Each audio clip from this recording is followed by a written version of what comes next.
Hi, you're listening to the Sound of Niagara podcast. We're going to talk about the pushback on Trump this weekend around the country. We're going to talk a little bit more about tariffs, again with Tony. And the United States should move, ideally, in my view, to a zero tariff situation, effectively creating a free trade zone between Europe and North America, and also more freedom of people to move between Europe and North America if they wish. If they wish to work in Europe or wish to work in America, they should be allowed to do so, in my view. So, Tony, you didn't hear that, but I just played a clip of Elon saying that we should move to a zero tariff situation. And contrasting his boss and also saying that people in America should be able to move freely and work freely in Europe. So I don't know what's going on. It seems to be there's some terror there in the MAGA alliance. How are you doing? I'm pretty well, and it's nice to have a couple of days off where the market has been closed and has not been doing its kamikaze dive. Interesting, there was an article in Bloomberg today which talks about the Palm Beach circuit buzzes as Trump's tariffs agitate the world. And the question is from the elites in Palm Beach, is this a good strategy, or is this just something that's really recklessly irresponsible? They don't know which it is, but it's interesting. I'm sure they've got a lot of money in the markets, and they don't like to see their portfolios depreciated by 15 or 20% at this point, especially when by February 19th we were at all-time highs. So what's changed in the world, over the past from February to April, 2 months? What's changed? Well, it's been who's sitting at 1600 Pennsylvania Avenue. That's what's changed. So what is he? What is he doing? We talked about this last time. What do you really think he thinks he has the power to remake the global trade situation? Does he think that? I was listening to the radio this morning. Some local guy he makes dresses. He sells dresses for proms and weddings. He's like, there's no one that makes lace anymore in the United States. Are they going to start making lace factories again in the United States? I guess if you ask a simpleton or a simple-minded Trump, he said, yes, we're going to have tons of lace factories everywhere. But if you've been to the factories in China, you know what they look like. You know how most of it's being automated. I said before that estimates of up to 80%, 87% of all lost jobs were lost to automation, not to foreign workers. So what is he really doing? What's he up to here? Is he really just this simple? Well, like I said, there is a problem with execution. And in a lot of the stuff that he does, there is a grain of truth in it, but then it's off to the races with everything else. So the grain of truth in this is that, tariffs, specifically targeted tariffs, can really be a useful tool. And if you are going after China and you are concerned that China is sort of the world's, the global workshop, and you feel that we are going to be vulnerable if we need certain types of supplies or things, and they are the only one, and they're our next really challenger on the global stage, well, you probably don't want them to be producing certain types of things for you, and you want to be able to bring them home. That makes sense. The fact that you are, hitting countries like Vietnam after what we did to them, when you look at Bangladesh, when you look at other parts of the world, they just don't import much from the United States because they're poor countries and they're producing goods for us at a price point that we just can't match. I think one of the most interesting things that, we really want to take a look at with people is, our Treasury Secretary, Bessent, he said that essentially let me see if I can get this quote. Let me see if I can get this quote right for you. I just want to talk about him for just 1 second. He has run George Soros's investments, his hedge fund, for years. So the guy is really smart. He's got a lot of background. He's taught, 3 economics courses at Yale. He's a graduate of there. But he has to understand the tenuousness of Trump's Hail Mary plan, which is what I call it, because it really doesn't be grounded in reality. Now, claims to buy cheap products, he says, is not the essence of the American dream. Now, with a $22 million home for sale that's under contract and an estimated net worth in excess of $500 million, can he appreciate that Americans' preference for low prices is a matter of survival, not political choice? Tony, this, like, I get it. You're making some points here, but what is the goal? Okay, I'll tell you what I think. Trump is just so stupid. He thinks he has the power to heal the world and doesn't care if he fails. The thing is, he doesn't have an accountability. He doesn't really care if he fails. I don't think he's very bright. He thinks that we are importing things that are already made and that they're already completely constructed.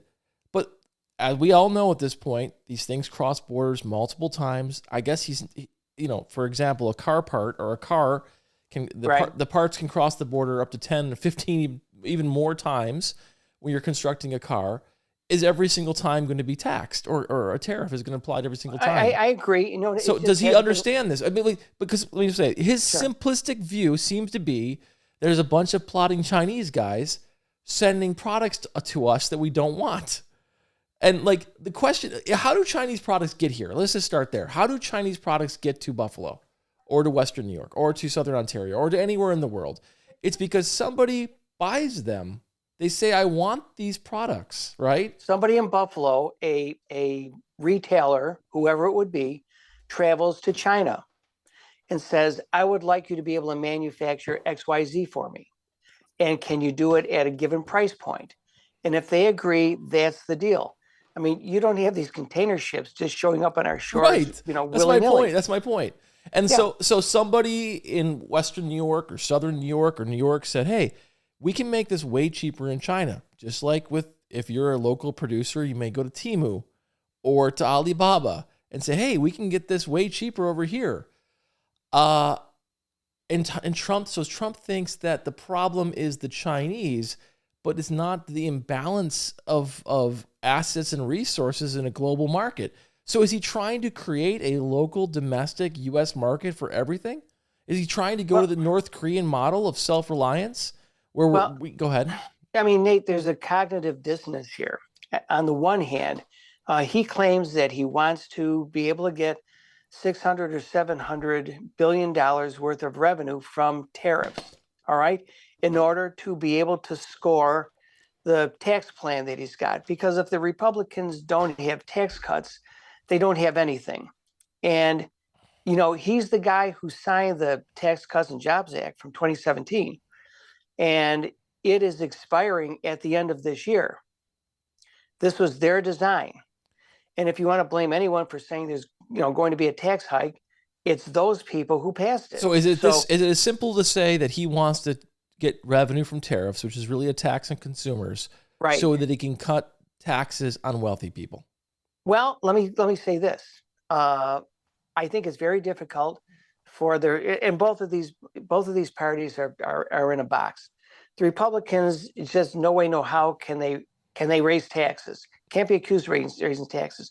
So the brilliant idea is, wait a minute, how about tariffs? We're going to sell it to people that foreign countries are going to be paying the taxes, not the consumer. But I think the consumers are onto it. Price, increases are going to be passed along to them. So now we're getting to the nut of this, which is the core of this, which is, they want to cut taxes. That's their only play. That's the only thing they ever do is the reason for existence. Yeah, it basically destroy. They sure aren't free traders anymore, which they always were. They're not free traders. They're just tax cutters. It's the party of tuxing. It's the trickle down party, right? Is that what this is all about? Is like we're going to find a way to trickle down in the short term, and I'm going to look like a hero because if I can make rich people richer, we're going to have more jobs in factories locally. That's it, right? That's the scheme. I think it's the free lunch party. I can give you a free lunch. We can we can deliver all the services you want, and we can do it with less taxes. You don't have to pay anything for it, right? Free lunch. And people say, yeah, free lunch. All right, if you're offering me a free lunch, that's great. What I will say on the Democratic side, where the Republicans are all about tax cuts, the Democrats at this point, I would say, are all about preserving government as it is, right? And so they're saying there's no way we're going to allow any Medicaid cuts. The Republicans are saying there's no way we're going to get tagged with tax cuts. Fact of the matter, Nate, is that we need some shrinkage in government And we also need more tax revenue. Otherwise, we're going to have real problems down the road. I disagree. We have a conflict on this every single time. How can all these countries be doing what we're not doing, and we're saying that it's because we have too much spending? I don't get it. I think we have a fundamental. If we're going to fundamentally redesign our society and our economic system, maybe it should be more of a system that thinks about people first, and the purpose of government is to make people's lives happy. And well, good. wait a minute. Go ahead. We do. The Sure. people we're making happy are called the lobbyists, right? Well, that's right. That's right. And the lobbyists are the people who are hired by the corporations to come in and curry favor in the tax code for what they want, be able to get certain kinds of programs through government, which is going to be something that they're going to that they're very, very well paid in order to do. And so really the public doesn't really have an advocate anymore, because their advocates have been bought out by the lobbyists, who are essentially currying favor for the for the large corporations. I mean, that's an issue. And another significant issue is when a lot of these corporate heads, CEOs who are billionaires in many instances, also control media organs such as the Murdochs and Jeff Bezos. That's a real problem for democracy and for truth out there, because they've got really there are economic things that they're looking for from the government, as with Musk, and it's problematical when you can throw around that amount of money to get what you want. We can go back in time. Speaking of rich people trying to control the government, we can go back in time. This is very simple. If you're trying to see why Trump is so obsessed with the income tax and getting rid of the income tax, go back to 1894 when the income tax first started. Who fought it? Did regular folks fight the income tax? No. The richest, most powerful Americans fought the income tax. Because that's who it was levied on, right? The railroad guy, yeah. It was progressive tax. The railroad folks, the wealth, they said it's destroying our income. They called it class warfare. And they won in the Supreme Court. And they won. And it was a case that was fought by the richest Americans. And then they did it again. They tried to fight back, but guess what? The 16th Amendment was passed, and they made an income tax. And lo and behold, magic, what happened? America became the most powerful, wealthy country in the world. We built City Hall in Buffalo. We built the Peace Bridge. We built all this infrastructure. And we created the greatest gift, I say it every week, the greatest gift to the entire world, the first time ever where there was something called the middle class. The middle class is a direct result of an income tax, saying, hey, we are going to make it a little bit more even. So if you're a massive robber baron, you can't continue to hoard wealth. We're going to tax you. And it worked. And then if you look, it directly corresponds as we reduce the progressive nature of the income tax, made it more, applicable to everyone as it went on. What happened? The middle class eroded until you get to the 80s, and then Ronald Reagan says, no, we need to have trickle down. We need to give everything to the richest. And then now we have no middle class. And all right, now let me give you a contrasting look at that. Go ahead. 1960, when Kennedy came into office, the top marginal tax rate, which is the amount of tax you're going to pay on the last dollar you earn, and this is obviously for wealthier people, was 91%. 91%. Guess what? Nobody paid 91%. Why?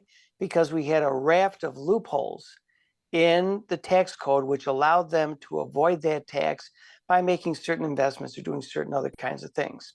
Okay, now we get to Ronald Reagan, 1980, 20 years hence.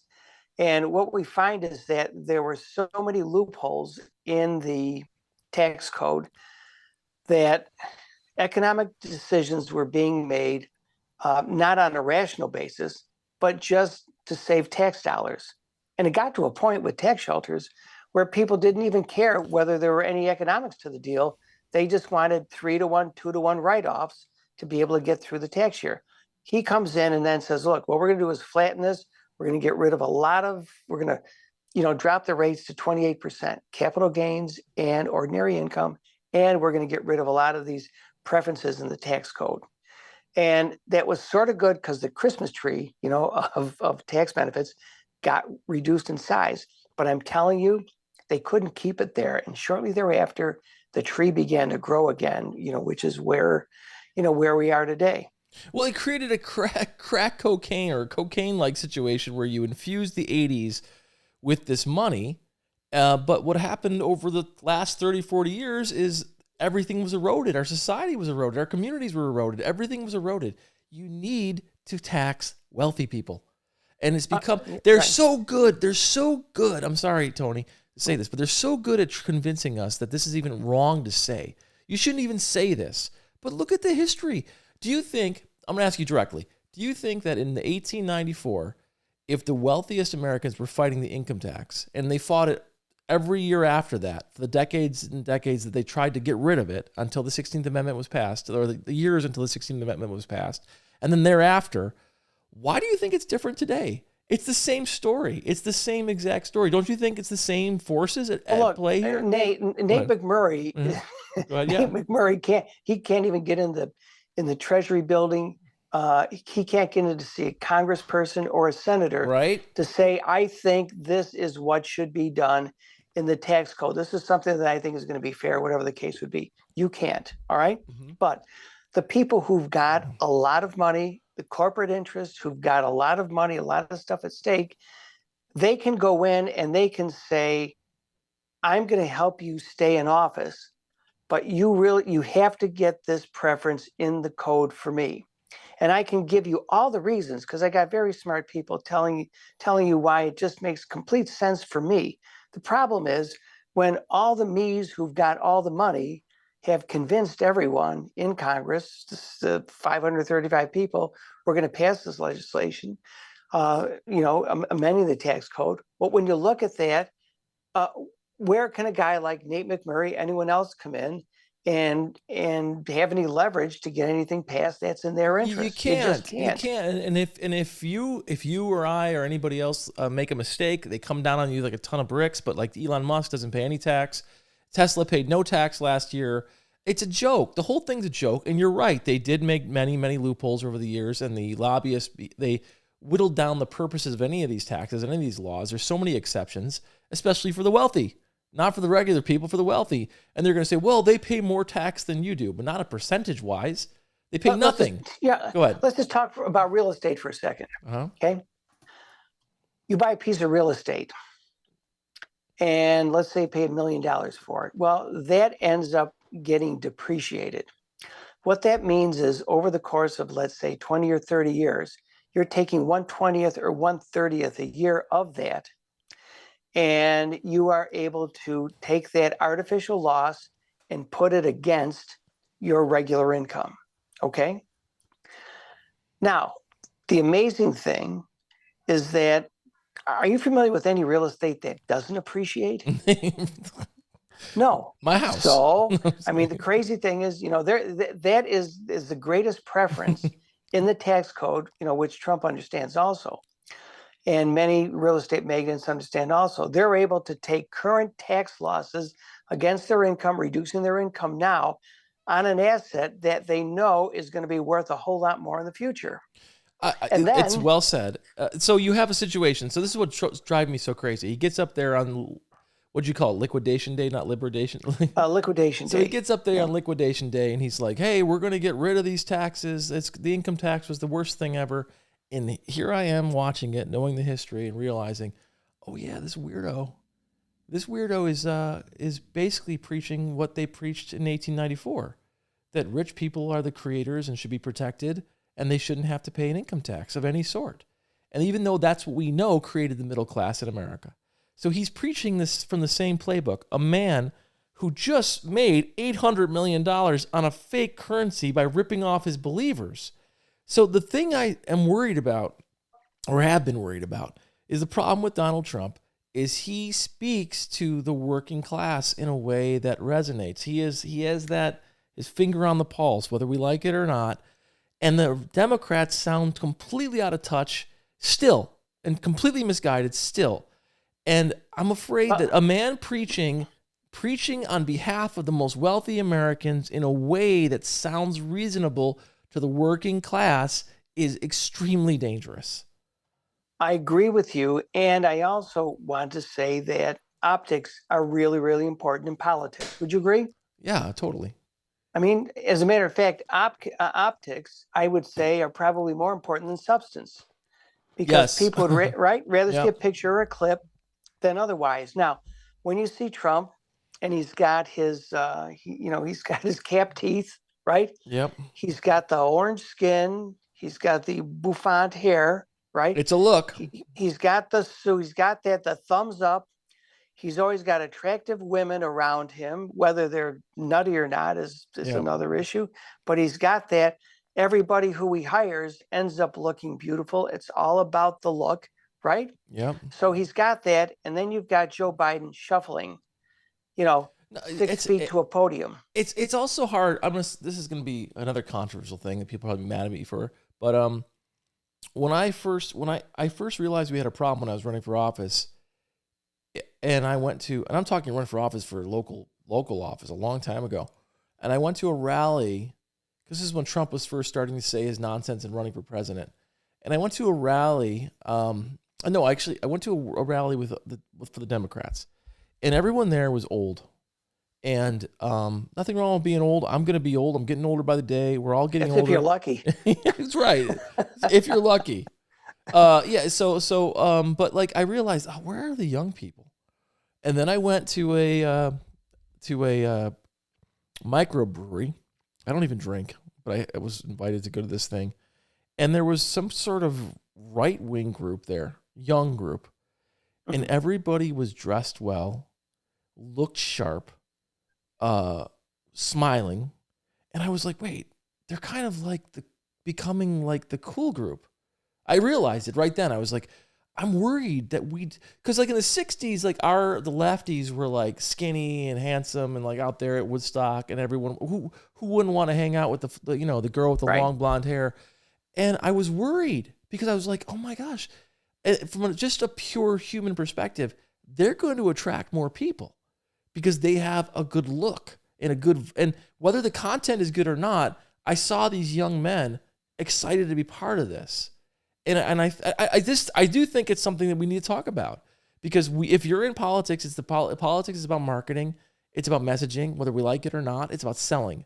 And you got a guy, I don't like what he's selling, but a lot of people do. And you're right. He does worry about appearance and image. And when he's out there saying, the income tax is terrible, I'm looking on TikTok, all these young people are like, oh, the income tax destroyed America. We need to get rid of the income tax.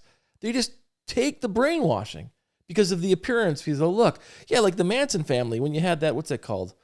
The ranch he had, whatever that ranch was called. I can't remember. He had that ranch. I don't know. Mansonville? I don't know. He had that ranch out there in California. And it was full of beautiful women. Yeah. Because that's how you attracted believers. Hey, how about, wasn't Playboy big, right? For decades? Yes, of course. Yeah. I mean, it was the same kind of thing. Interestingly, Nate, when you look at what was on the front page, and I don't know if I sent this to you at all, but there was what I consider to be an iconic photo of Donald Trump after the market cracked 2 days in a row, down 10.5%. He's in the Beast, his presidential limo, with his red hat on, his sports shirt. He's on the phone and he's waving out the window with the thumbs up after the market just cratered. The first day it sunk, people said, well, that was just a bad reaction. It'll probably stabilize the next day. Next day, it went down even worse, Dow losing probably 2,200 points. And there he is. Anyone else would be in their office saying, what are we going to do about this? We need to recalibrate. He's in his car waving to people, I'm going to play golf. The fact that, my policies just vaporized $6 trillion of your market cap in your accounts isn't a concern to me because I'm going to go and play golf. And I don't understand why, speaking of imagery, we can't capitalize on this imagery. I also, there's this guy I like a lot. His name is Mehdi Hassan. He's very smart. I read his book about arguments and forming arguments. And he says, listen, there's a type of argument that's very effective. It's called a logical fallacy. And one of those is ad hominem attacks, attacking the person. Democrats hate it. Like instinctually, they don't like it, probably because they're better people overall. But making fun of him, I mean, in a way that's cutting, not in a way that's like, makes him cuter or seem like a cute old man, but really making fun of him, calling him old, calling him fat. I mean, these things, they're effective. And I know they've tried it, but you really don't hear that type of language from the leadership. And there's an argument to be had that said we shouldn't go there, but we can't go there. It's not effective. If you become like Trump, let me ask you before I go on. If you become like Trump, you lose.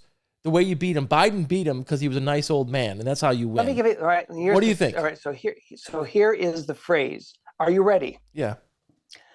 If you get into a fight with a pig, you're going to get dirty, and the pig's going to love it. Yeah. Actual pigs in a pen is what I'm saying. But Tony, if you're already in the pig pen, covered in mud, and it's ripping at your crotch, and you're like, I ain't going to fight back. Well, I mean, what do you I think you got to fight. The pig's going to love wrestling with you. But here's one other thing I would say is there are two ways, to look big. Okay. Yep. Mm-hmm. One way is to try and make other people look small. Another way to look big is to help someone who's less fortunate than you and help to lift them up. Oh, you think, has that worked? Listen, I'm not saying you're not right. This is what I think. Yeah. I think a balance works. I think there's times where you got to be mean. There's times where you got to be strong and good. You have to, if you're a good person, you have to lean on the side of being good and being filled with substance. But using low blows once in a while and peppering them in there works. I actually think it does work. I think that when I was running for office, it was the most effective thing I did. I think the Democratic Party, in general, they're the ones who did pick up people that were in need. Like, what I say to people right now, my MAGA friends, I'm like, did you guys, because a lot of my MAGA friends are starting to flip right now. They're like, oh, Trump's nuts. I'm like, yeah, you guys hated trans kids this much? You really hate trans kids? I mean, that was your number one issue because this guy hates trans kids and you hate trans kids, you weirdos? I mean, go ahead. No, it's what I would say in a case like this is instead of hitting a low blow and, being as dumb as him, you throw mud at someone else, you're going to get some of it back on you. I would prefer to get smart. Now, what would smart look like here? What I want to do is to tag the impact of his policies directly on you, the consumer. So let's say, we go to buy a car and the car has a sticker price on it. And I would love to be able to say, and by the way, the tariff tax, right? Put it right out there, is another $2,000. You see that on items of clothing, whatever it is. Industries who don't like this stuff because they feel it's really messing with them do have an opportunity to label all the products and things they're buying, right? They can organize and they can let the public know in certain ways, anything they're buying, anything they're doing. If there's a tariff impact on it, I can isolate it and tell you exactly what that is. Well, listen, I think that we're being very naive if you don't want to fight and be mean. I just looked this up because I read this in the past. This is a quote. One of our founding fathers calling one of his major political foes. I'll just read it. He called him a hideous hermaphroditical character, which is neither the force and firmness of a man nor the gentleness and sensibility of a woman. This was Thomas Jefferson's insult of John Adams. So my point is, if you think that, I believe John Adams, but it was Thomas Jefferson, the stuff they used to say to each other was incredibly insulting. It always has been. And they're incredibly literate, right? Oh my gosh! Did you ever watch Ken Burns' The Civil War? I just watched it again because it's beautiful. Yeah. But it's Ken Moore's. If you look at the letters of the average soldier to their wife or to their family, it's better than our greatest authors can do today. And it's incredibly, people were incredibly literate in the past. But my point is, I get what you're saying. No one feels good about fighting somebody. Fighting feels bad. It hurts. If you're a good person, it hurts your soul. But I just still feel so much of the rhetoric coming out of the Democratic Party seems so deflated. And you have to deal with the context that you're in, whether you like it or not. We are in an era of TikTok, in an era of WWE, and all this nonsense. And you can't go to a group of people that are consuming that garbage all day long and say, hey, I'm going to give you a speech like I'm Abraham Lincoln or Frederick Douglass at the National Mall. You have to go to them. Go ahead. No, I got it. But, I, as a reporter, and again, I can give you the reporter questions where you get one question, then you're never going to be invited back again. I would just ask the president, starting with 100, can you count back by 7?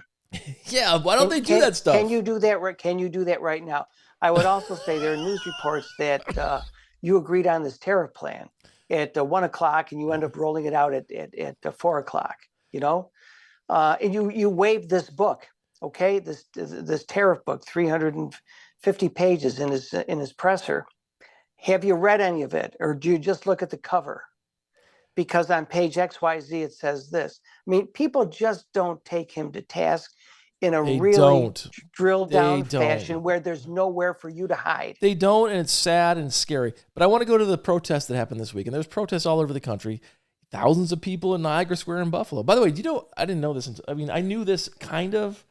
Do you know why Lafayette Square and the Lafayette Hotel is called Lafayette? I really didn't until this weekend. Go ahead. No, I mean, I know the history of Lafayette, but I don't know he was like one of the only guys who would back America when nobody wanted to back America. He was a revolutionary that fought in the French Revolution, who then kind of like he wanted to spread this global revolution, and he came. Are you a globalist? Because Trump would ask, "Are you a globalist?" Yeah, I would say, yeah, I am a globalist. I believe in the globe, just like you do, because I've seen your stupid hotels all over the world. How dare you say you're not a globalist? I've seen that guy's ugly hotels in India. I've seen him in South Korea. I've seen those stupid things everywhere. Then he's going to call me a globalist? Why? Because I got a student passport when I was 17? The guy's an idiot. But anyway, to my point, where was I? Oh, the protests. Right. Oh, Lafayette Square is named after Lafayette because he came back on a tour and he visited this region and he walked up to the hotel. I'm not, maybe the hotel wasn't there yet, but he walked to Buffalo. The Adams Mark? The Adams Mark? He didn't walk up to that, did he? I remember Hyatt? I remember going to Christmas parties at the Adams Mark once upon a time. It's like, how long has it been closed? I'll tell you what was the Adams Mark before it was the Adams Mark? The Adams Family Mark? I don't know. What was it? No. It was the Hilton. Oh, yeah. And there was a guy who came to Buffalo. By the way, I don't want to say anything. He was Asian. His name was Clement Chen. Okay, he was a developer because okay. I know, they got the bad vibe. But he came down and put the first sort of, real deal hotel here that we've had in decades. And that was the, sort of the waterfront Hilton. He built that? Yeah, he did. Clement Chen did. And they had this big wall. It was a big waterfall. And I used to play the piano there during cocktail hour to do what's what when I was in graduate school. And, it was a real deal. And as a matter of fact, this past week, Johnny Mathis mentioned because of some memory issues he's having the last few concerts in April and May, and then he's done after, I think, something like 60 years of constant touring. I was at the Hilton down there, and on Terrace Street, and I went. They had just a little cafe over there, and I was sitting down. I was talking with somebody who walks in, but Johnny Mathis, wow, in a gym outfit, with a gym bag, and he's getting his workout in. Yeah, he was doing a workout thing, and it was like, so let me ask you. So this is off the subject, but then I want to get back to the protests. Right. So I'm old enough to remember the first Buffalo rebirth. Talking Proud. I got the Talking Proud thing back here somewhere. So it seems corny now, but like they did a lot of redevelopment. Remember, they did the outer harbor, right? Which is still cool. They did a lot of affordable housing downtown. Some of that they're tearing it down now and replacing it with even cheaper housing. It looks like to me, and they did the Adams Mark apparently. And I remember going down there when I was a kid, and it seemed like it was kind of happening. Like the Elmwood Village had all those neon lights, and like there was like there was a lot of new building, and it had the vibe. Yeah, this is gonna sound like again like blasphemous. Wasn't it better than it is now? I mean, honestly, with all this talk about redevelopment, I remember as a kid going to events in Buffalo. What event would you go to in Buffalo today? You go to the Outer Harbor and you go to the, what is it? Listen, and there's a lot they've tried to do, but we have some systemic problems here, obviously. Because I do remember there being a vibe down there, especially before you go. You're in music. There was definitely a music vibe, wasn't there? Oh, there was. Oh my God. Spirogyra was a big deal. The Oh Tralfamadore my actually gosh, was yes. just a step down into a basement, into a cavern, into a cave where, you were just on top of each other, and it was loud as all heck. And that was really the real deal. You had live music. John Hunt, God rest his soul, he was from WBFO at UB. They were actually going. We had so much live music. They would broadcast live music from wherever. We had the downtown room with Bill Hassett. Tony Bennett would come there. Ahmad Jamal, Bill Evans, every big name This is in what I was jazz. saying. I used to meet. They were here. Do you know who? That's what Talia Shire knows me, because she's obsessed with Buffalo, because she's living in New York City, and she'd come up with her then husband, and they would take in all this amazing music that used to be in Buffalo. And we're not talking the 30s here. This is like the 70s and the early 80s. And so like, I don't know why that. Anyway, I find the propaganda regarding Buffalo's rebirth highly overrated. And I'm not trying to diss Buffalo. I love Buffalo, but I think that these leaders just sell this story while everybody lives in Amherst. Everyone lives in the suburbs. Yeah, her dad, I believe, was a guy named Dave Cheskin, and he was sort of a famous musician locally. I believe he played in Toscanini's orchestra for the NBC orchestra when they had that. Really? And oh yeah. So I mean, she comes from a musical heritage. Are you sure about that? And are you really? really? And then Dave Shire was her husband, and he was a big deal in. Listen, I drove around with her, and she'd be like, "This is where I saw this guy play and this play," and I was like, "Oh yeah, wait, when? I was alive then." And like, if that scene existed, how come people are telling me we have an awesome scene now when I see like an Eddie Money cover band performing at the waterfront? I'm like, what is this? Go ahead. Yeah. No, they used to have also in Williamsville. It's called the Glen Park Casino, right? Yep. And then unfortunately the thing burned down. But I had a friend, and she owned, her and her husband, her name was Pat Riedel. Mm-hmm. She owned the Holiday Motel, which was across the street on Main Street, Main and Garrison, which they have since torn down. But anyway, once she showed me the guest book. Wow. Frank Sinatra, you name it, anybody who was anybody was staying there because they were playing that venue. We're getting way off. I remember. I'm sorry, we are. But I got to say this. I remember going to, even in North Tonawanda where I grew up, there used to be Melody Fair. And right. I remember there's this old mansion in North Tonawanda. Someone is redoing it right now. But all the there used to be a Facebook page. All the major stars that used to go to Melody Fair and then would hang out at this mansion. And I remember seeing, I saw like Cheap Trick as a kid at Melody Fair. I mean, Cheap Trick is a really big act. Yeah, I mean, like, I don't know. Listen, I'm happy the Ralph Wilson thing that they're doing the waterfront over. That looks good, actually. It looks great. But I do think Buffalo's really, I mean, it's propaganda, this rebirth idea. There's so much death I see everywhere still. But okay. Well, Dave Robinson today, he had an article in the Buffalo News, right? And he's their business editor. And, there isn't much home building going on across the Buffalo Niagara region, especially compared with other big U.S. cities. Only 3 other cities among the nation's top 50 biggest housing markets, it's Hartford, Connecticut, San Francisco, New York City, built new homes at a slower pace relative to their population than the Buffalo Niagara region, according to the Census Bureau. And what he's saying, one of the reasons for it is that the Buffalo Niagara region's shrinking population, which has dropped by a little more than 4,000 people from 2020 to 24, is one reason for the sluggish home building. So it's common sense to anybody who doesn't live here. If I tell people I live in Buffalo, what do they say? They say, why? Do you know Tony? they say, no, he owes me money. No, I'm sorry. They say, like, sometimes I post things online and they will say, I'll have a reference to Buffalo in it, and people will literally say in the comments, Buffalo sucks. And I'll be like, oh my God. I remember I used to travel as an executive with executives from Buffalo. They used to lie about where they're from. And I'm like, we're from Buffalo, dude. Like, why are you saying you're from somewhere? No, I'm proud to be from Buffalo. I'm never going to leave here. But it just drives. This is why it makes me so mad, because I love this place so much. And I know the history. and I know what it could be, and I know we're on an international border. I know we have all this water. I know all this stuff, and then I have to see the same people in office for decades. We have the same guy, the guy that's our congressman now, was our state senator for like 20 years. So he's been in office his entire life. Before that, the congressman was in office for 20-something years that anointed him to be his successor. It was Higgins and then Kennedy, and they literally handpicked him, as I painfully know because I tried to oppose it.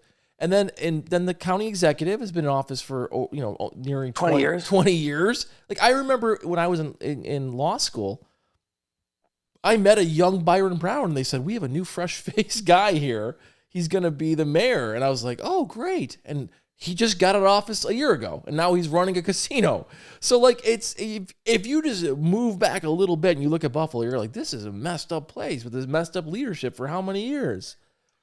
Yeah. So tell me, speaking of messed up, Byron, you see him now in the OTB ads, grinning like he actually hit the lottery. All right. Yeah. Now he's leaving Buffalo, and he says there are reports, Mr. Mayor, that the city may be having a $50 million budget gap. And he says, who are you going to believe, me or your lying eyes? There's nothing going on there.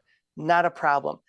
Now, 50 million in the hole after being there for 20 years. I don't want to say anything about your ability to plan budgets looking forward, but he gets a massive pay raise, and they put him in charge of Western off-track betting.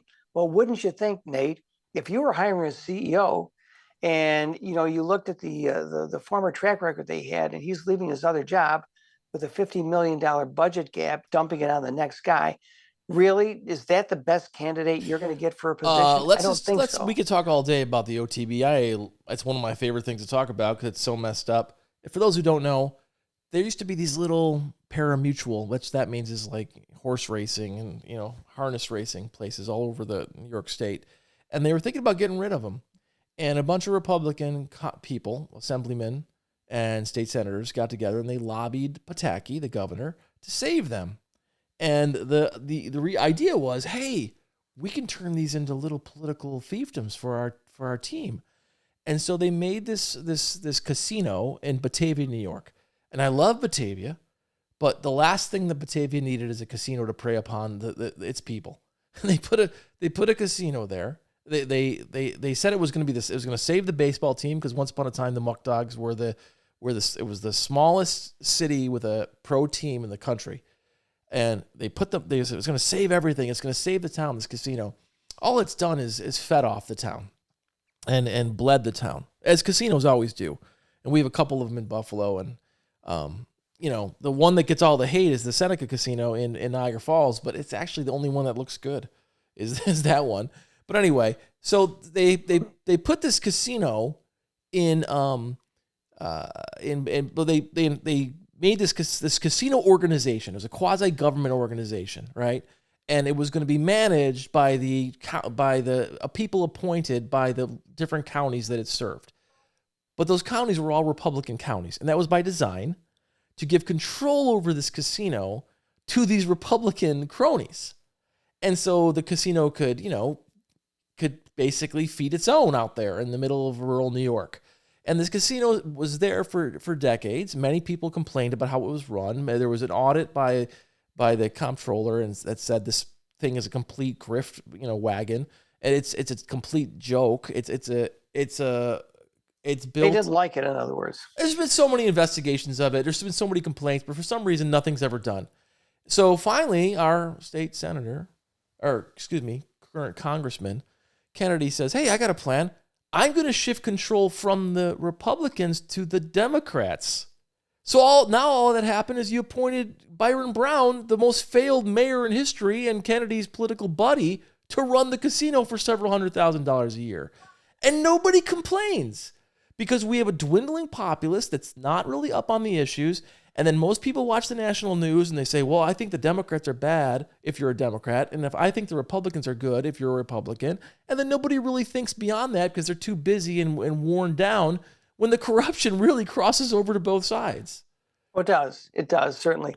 And again, we get to the point, and I do want to circle back to the protests that we've had So let's talk Sorry. on the protests.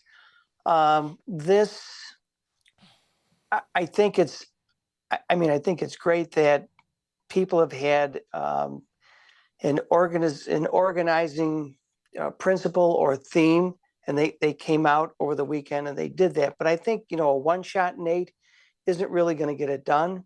I think they need to have consistent pressure, letting their voices be heard. And I don't know if have you heard of them planning any future rallies, or is this going to be a one and done? I mean, who's they? I mean, the guy who did the one in Buffalo, I want to give him a lot of credit. It's hard to do these things. It's super painful. It lined up perfectly for him. He was going to do a rally anyway. I don't know the guy at all, but I don't think I do. And listen, a lot of people were there. The problem I have with the rally, it's in Niagara Square, which is a pretty safe place to do it, right? This is where rallies are traditionally held in Western New York. I don't know if that really scares anybody. I think people like rallies in Niagara Square because they don't really make anybody uncomfortable. It's kind of a place, it's like it's a zone of where you can, I mean, there's been some mayhem there in the past, but in general, it's a safe place to do a rally. I don't think it agitates the system very much. I think a lot of those rallies, I'm not saying this about this rally, but a lot of those rallies are just platforms for politicians to pontificate in a safe space. I think the bigger problem with the rally, and this has nothing to do with what the organizers did or in general, and I saw this across the country, is the only people that go into the rally are middle-aged people and seniors. Mm-hmm. There is no Gen Z. I was with Gen Z this weekend. Guess where they were? The Minecraft movie. And the Minecraft movie was fantastic. It is. That's right. That was out. It was fantastic. I loved it. I don't care what any critic says. I think there's a generational divide here. I think Minecraft is super. It was very clever and very funny and had a really good message. Doesn't matter. I'm not making fun of Minecraft or whatever. This Gen Z wasn't at this rally, let alone Gen Alpha. There was maybe some millennials and their parents, and that's who was at the rally. I don't know. As I said in the beginning of this, I'm worried about us when we're not able to motivate young people. So what? Well, Nate, it's interesting you mentioned that, because Fortune magazine this week came out with an article, and it's entitled "Americans Under 30 Are So Miserable That the U.S. Just Fell in a Historic Low Ranking in the Annual World Happiness Report." Okay, now you have that, and when you dig into it further, what you see is something sort of, really backing up what you're saying. They said, if you only assess those below 30, the U.S. wouldn't even rank in the top 60 happiest countries, the report finds. It's the same reason for the U.S.'s dramatic drop last year from number 15 to number 23, but the continuous decline is concerning, researchers note. And, the well-being of youth in America is sort of off the cliff. And I think if the Democrats were interested in making any type of a comeback, I think they have to go work on two tracks. One is they have to have an off-ramp for these old people who are in leadership positions. Well said. And they have to be able to move newer ones up sooner rather than later. And second, they have to be able to have policies which are targeted specifically to younger people who are locked in debt. They are locked in childcare costs, which are out of control. Healthcare costs are just through the roof. I think every day, there's this new thing called the pro-natalist movement. I don't know if you heard about this. These people, it's not good. But it's young people who are saying that are their duty. It's very, very closely aligned with eugenics. But there's a group saying you should have babies, more and more babies. And to be honest with you, when I talk to young people, they don't want to have kids. They don't want to have kids. I think about myself. I have 2 kids. Would I have kids today if I was born today? I would love to. I wish I could have 10 kids, Tony. I love having kids. But from a financial perspective, I barely made it with 2. It would wear you down. My kids, the thing, I'm going to tell young people out there, the thing that makes me most happy are my kids. They make me super happy. I'm not saying that in the way that people say as like off the shelf comments. When I see my sons, I am delighted. They They make me laugh. They're goofy. They're just the best. And but when What about the podcast? Doesn't that give you any joy? I mean, come on. It's got to be something. No, and there's other children in my life that my extended family that I love. Kids are the purpose of life. I'm sorry, they really are. But so I think it's sad that these kids can't have kids, or they're afraid to have kids because they can't afford them. I think it's sad that you can't go to school. Go ahead, I'm listening. No, I agree, and I think if I were a young person, and I would say, listen, if you want me to have more kids, tell me how you're going to support me. How are you going to support me with either some family leave policies? How are you going to support me with some quality childcare? Because, my family doesn't live around here, right? They may be all over the country. So how am I supposed to be able to get that? And I think once, it's sort of crazy. You see some other countries, China, Russia, they're trying to pay people to have more kids. It's crazy. What you South have to Korea. you have to create an environment where they feel it's safe to be able to raise a family, and they are not going to get financially crippled doing that. Yes, we have to figure out a way to make it safe to have kids and make it so it's worth their time, so they don't feel like they're like. Listen, this is when I said I love my kids. Here's another truth I tell young people out there: the first kid, the second kid, when they were little, when they were tiny, it's rough, it's tiring, right? Do you remember? That's why you don't have 10. I wish I had. If I could have 15, I'd have 15 kids. I'd be Elon Musk if I could. No, I don't want to have that. There you go. but like my point is, I love children, but like it is hard when it begins, and there should be ways to make it easier with childcare and other things in the country. I mean, I don't even know. It's really tough. When we were kids, it would be you had bigger families, right? Yeah, I had 7 brothers. You had bigger families, and it was like, get out of the house and come back before it's dark. Yeah. We didn't have a lot of organized activities, sports, things of that nature. And it's different. It's different today. It's just a whole heck of a lot more expensive. When I talk to some of these parents and I hear what they're spending on travel, dance, travel, soccer, travel, ice hockey, you name it. Well, that stuff's stupid. I'm sorry. Well, I'm just saying it's the reality of raising kids today. For a lot of people, it's just a lot of expense. I think that makes a lot of these kids unhappy. I think most of that stuff is really a reflection of the parents' ambitions.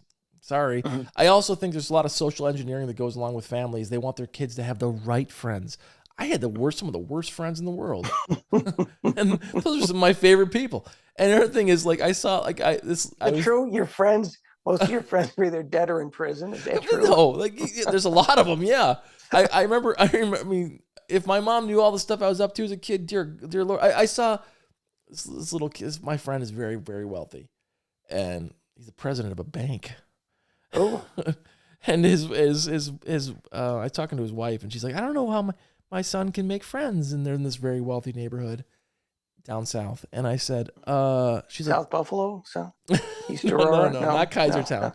No, she said to me, your kids are so well adjusted. What did you do to help them make friends? I said, nothing. And I said, well, what should I do? And then I said, what do you mean, what should you do? And they denied you were their father. That was the first step. They said, there's a family, there's a little boy and girl across the street. I would love my son to go play with them. I said, well, how should I make an introduction to the parents? I said, how about this? Put your kid on a bike and send him in that direction and tell him to say hi. See how it works out.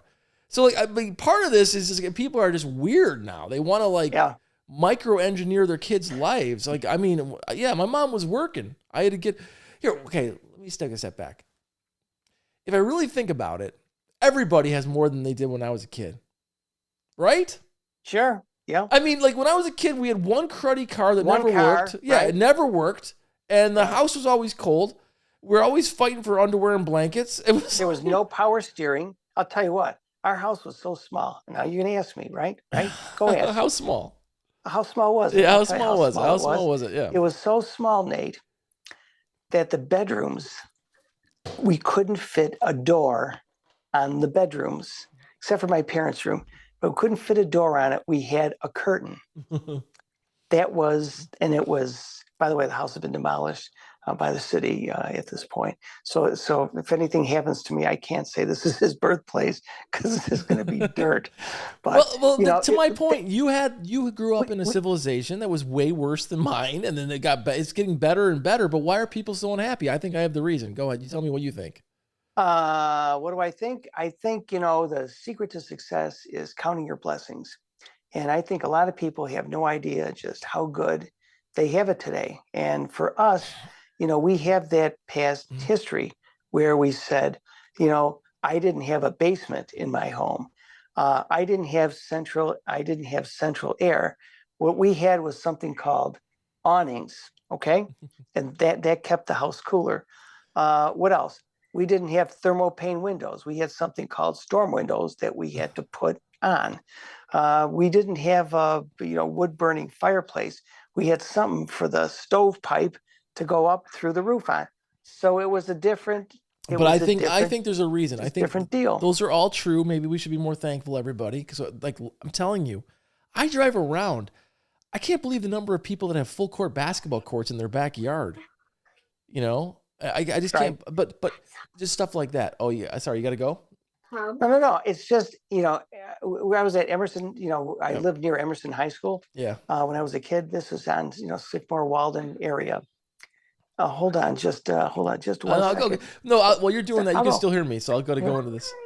Nate, this is why you don't want 10 kids. Speaking of kids, 6 years old saying, "I'm hungry. I want to go." We'll be there in a second. I don't want to make your kid wait, or your grandkid, I'm guessing. But let me say this. I think it's because people are cut off from the meaning in their work. I really do. I think so many of us have meaningless jobs. Everything has become so drone-like. I think we're not building things. My dad built stuff with his hands, right? You built a business. So many young people are not able to do that anymore. I think the young people I know that are happy, they're the ones building businesses. And a lot of them are MAGA people. And I think they feel like, hey, we want to be empowered to do our thing. And they're misguided to think that Trump's going to help them do that further. But I do think the biggest reason is in the last 20 or 40 years, the world has become more about serving these giant corporations rather than serving yourself and your family. Having a small business has become more and more difficult. Being successful with a small business is more and more difficult. That's why there was such a pushback against the removal of TikTok, because so many people found meaning in work on TikTok because they could make small businesses work on TikTok. So I think that's what the Democrats should be working on. Empowering people to have small businesses and have more control of their lives. That brings happiness. I'll tell you what, and I think human beings are generally, creative beings. Yes. And business, I used to think, because I came from background of the arts, that, if you wanted to be creative, you had to be in the arts. But, running a business is extremely creative. It's a wonderful activity, to be able to do. And again, unfortunately, locally, what we've been doing is going for the long ball, right? Yep. Give $1 billion to someone who doesn't need it. And then you've got all these other people who would love to start a business. The state gives $5 million, big deal, to Tony 23 North. You just saw the Republicans that came on and attacked me and you for saying that. There's these Republican comments on it, you don't understand how much Tesla actually gave to our community. I'm like, you guys are brainwashed to think that Tesla was beneficial to our community. But I think your point is completely solid. We on everything. We give everything to the people on top, thinking they're going to be our saviors, and then everybody else gets nothing. And there's a society of people that feel disconnected from reality itself. The whole theme of that Minecraft movie I just saw, this guy, Jack Black, who's a transgenerational talent at this point, he's so funny. Jack Black is... I saw him on SNL last night. How was he? He looked a little overweight. He's a lot overweight, but that's what makes him so lovable. So in the movie, he's like this guy who hates his job, and so he goes into the Minecraft world to find meaning. And I think it's really how a lot of kids live, right? They're leaving reality to go into these other worlds. And you have these young kids that are living so much time online. They're not connected to reality. They don't feel hope in reality. They feel hope they feel hope, connection, and community in these alternative worlds. And I just think that's a real sad way to be, because the real world is so much fun, guys. we have to figure out a way to make it more meaningful for everybody. And that's what I hope our and leaders so let me do. just sort of tie this together Yeah, for your go ahead. friends who are complaining about Tesla. Yeah. And you say Praising Tesla, praising it. praising them. What I would say is this, isn't it? It's sort of ironic that you've got the world's richest man and Buffalo, New York State, gives him almost $1 billion, and he pays a rent of $1 a year. And you've got any kid, any person who wants to start a business, they're a capitalist, and they go to the federal SBA, Small Business Administration. And if they can get through that, the government is going to lend them money at a whopping 14%. Oh my gosh, it's so true. That's it. 10-year treasuries are at 4%. We're going to lend it to you at 14%. And you know what? Maybe, I don't know, maybe 50 out of 100 of them fail, but the 50 that make a hit, they're probably going to be very substantial, and you're going to be getting your money back I think on you're them. right. The scrutiny that is applied, as someone who started a small business recently, and Yes. the scrutiny that's applied to a small business is to try to get a loan or anything else is probably worse than they gave to Tesla to take over that plant. It's a joke. The fact that he gets all those benefits for nothing. Internal documents proved that they actually wanted to close the plant when they took it over. The reason why they did it is they kept it open under the guise that they were going to bring all these employment benefits here because the state package for Tesla, or the original solar manufacturer that Tesla inherited, was so incredible. So they completely it's really fraud is what it is. They knew they weren't going to use that plant for anything. They suckered. Also knew, I mean, the whole reason for that plant has gone by the wayside, right? They built it to knock out solar panels, right? To be able to take on China. Yep. And that isn't what's happening now. Now they're making superchargers. They're trying to do anything else. No, you know what they're actually doing? Most people data work there. entry. No, they're doing AI training. Well, I've talked to some folks that live there. They're literally programming AI for cars. Right. They're literally acting like little data input specialists. So let me tell you how it works. Because I have a car. If you use their full self-driving, anytime you put on the brake when you got FSD on, yep. You get a prompt and it says what happened. Mm-hmm. And so then you have, 15 seconds to tell them exactly what happened. Mm-hmm. They're able to look at that, and then they're able to go in and calibrate. Was that an error on your part? Was it an error on the software's part? And they just iterate it over time. That's really what. Yeah, that sounds like no wonder people are so happy if you're unhappy if you're doing that all day. I mean, come on. Oh, listen, I'll let you go because I know you got a little guy there, or is it a little? Is it a little guy or a little girl? It's a little girl, but she is. She's probably going to go somewhere in life because she's extremely persistent. She's not fearful of you, that's for sure. No, she's just. I'll tell you what we did. We took her today to hear a Carnival of the Animals at the BPO, Buffalo Philharmonic Orchestra, right? Okay, yeah. And they had, sort of an arts and crafts thing for kids, and they had Suzuki strings. They could try a violin, a cello, things of that nature, a trumpet, what's what. And so then, we take her there. We're sitting down, and by the way, there were a lot of people there. And so she starts with, "I want to go home." I don't like this. I want to go home. When can we leave? I'm done with this. Right? It was like, wow, this is going to be an achievement if we can just get through this thing without having to walk out in the middle. Right? Yeah. So we finally so in case if you ever bring a kid to that, you just keep telling them it's almost over. It's almost over. Well, we get done. Yeah. She calls her mother on the phone, and it was like, is